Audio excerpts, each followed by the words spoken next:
आहान, अब तुम्हारा काउंटडाउन शुरू। तो इसकी कीमत पूरे गिल परिवार को चुकानी पड़ेगी। काम हो जाना चाहिए। कहीं आहान किसी मुसीबत में तो नहीं?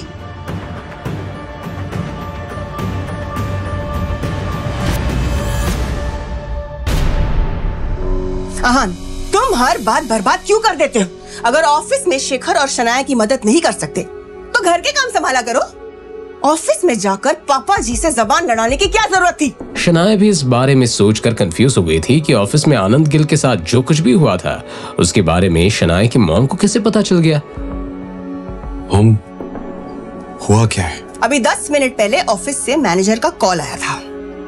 कह रहा था शनाया को इनाम के तौर पर मिली 6 मंजिली बिल्डिंग और ऑफिस में उसकी पोजीशन को खारिज कर दिया गया है। ऐसी बात नहीं थी कि आहान और शनाया ने इस बात की उम्मीद नहीं की थी। तुम्हें पता है ना आहान, स्प्रिंग कॉर्पोरेशन की डील के लिए शनाया ने कितनी मेहनत की थी? तुम्हारे वजह से वो अपना सब कुछ गवा चुकी है। चलो एक बात के लिए वो ठीक है, लेकिन तुम्हें पापा जी से बहस करने की क्या जरूरत थी? तुम्हें पता है ना, पापा जी इस परिवार के बड़े हैं, उनसे बदतमीजी करने की और जबान लड़ाने की जरूरत क्या थी?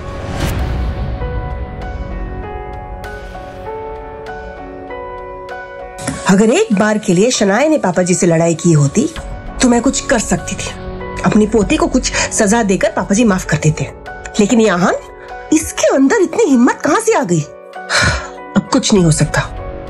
आहान ने शनाया और उसकी फैमिली को बहुत बड़ी मुसीबत में डाल दिया था। माँ, इसमें आहान की कोई गलती नहीं थी। दादाजी शौर्या की तरफदारी कर रहे थे और उन्होंने मुझ पर यकीन करने से मना ही कर दिया था। रियली शनाया, तुम अब भी इसी आदमी का साथ दे रही हो? इसकी वजह से तुम अपना सब कुछ गवा चुकी हो और तुम्हें यह सही लग रहा है? यू नो, तुम दोनों ने अपनी सफाई देते वक्त अगर थोड़ी तमीज से बात कर ली होती ना तो पापा जी इतना बड़ा कदम नहीं उठाते।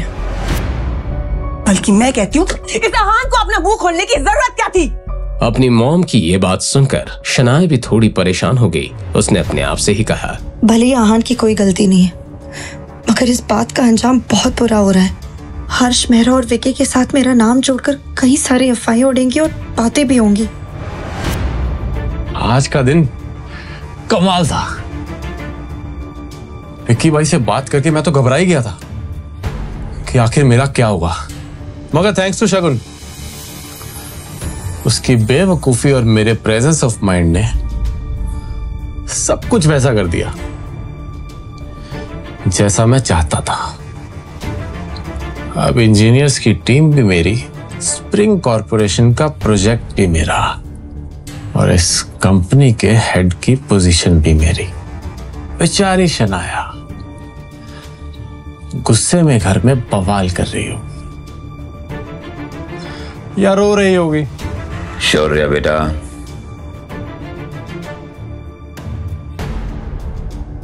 हमें स्प्रिंग कॉर्पोरेशन जाना है। हमारे प्रोजेक्ट की आज पहली मीटिंग है।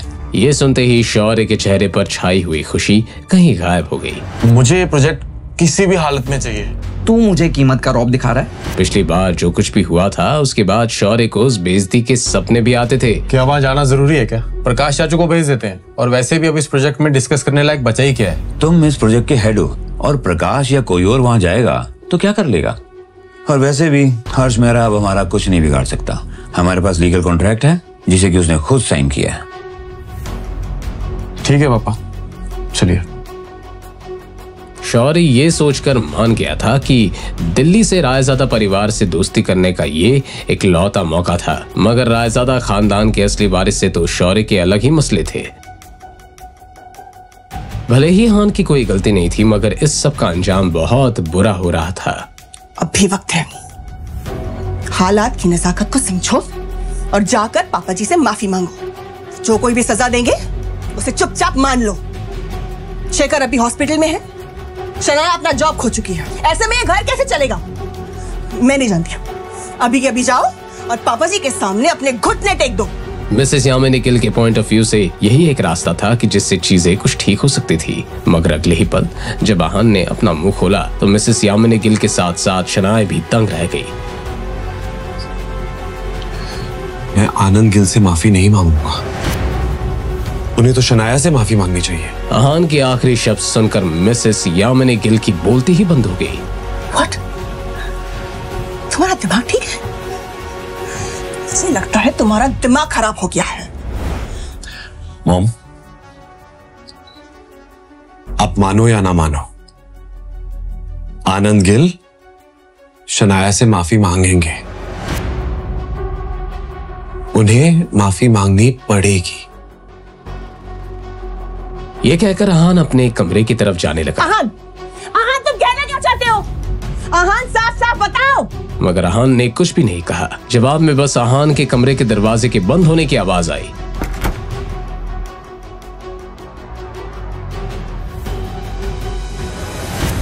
जब शौर्य और नीरज गिल बिल्डिंग के अंदर आए, वो दोनों थोड़ा नर्वस थे, मगर दोनों बाप बेटे इस तरह दिखावा कर रहे थे मानो पिछली बार जिल्लत कभी हुई नहीं थी। नीरज गिल ने शौर्य से कहा, मेरा हो सकता है कोई प्रेजेंटेशन मिल रहा हो, और हो सकता है कि हमें हर्ष मेहरा को मिलने की नौबत ही ना आए। अपने पापा की ये बात सुनकर शौर्य को कंफर्टेबल फील हुआ। Hello. Hello sir. Mister Harsh Mehra please. This way sir. और वो कॉन्फिडेंस के साथ अंदर गया। Mister Harsh Mehra, good afternoon. Please sit.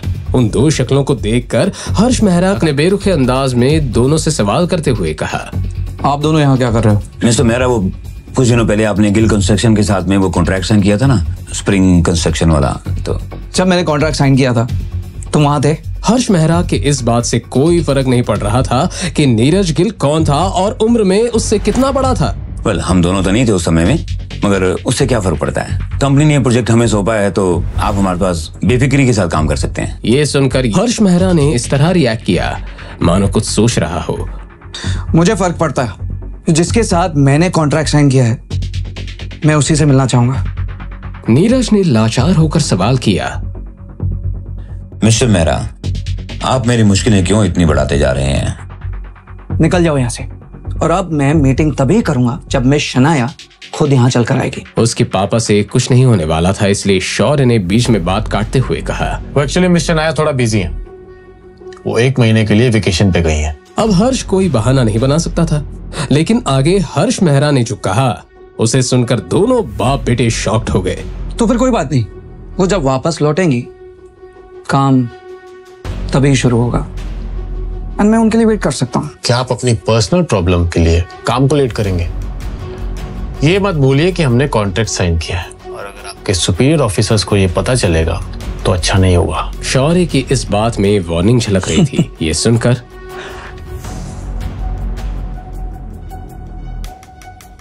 तुम मुझे धमकाने की कोशिश कर रहे हो? मिस्टर मेहरा, हम आपको धमकी देने की कैसे कोशिश कर सकते हैं? बात तो यहीं खत्म हो गई थी। हर्ष मेहरा ने वापस से अपनी फाइल पकड़ी और बाप बेटे की इस जोड़ी को जानबूझकर नजरअंदाज करते हुए कहा, तो अगर ऐसी बात है तो निकल जाओ, और अगली बार मैं शनाया के बगैर वापस मत आना। लीव।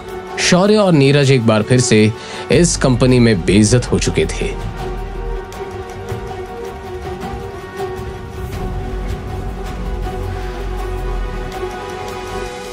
आहान को मिस्टर विक्रम की कॉल आई तो आहान ने कॉल आंसर करते हुए कहा,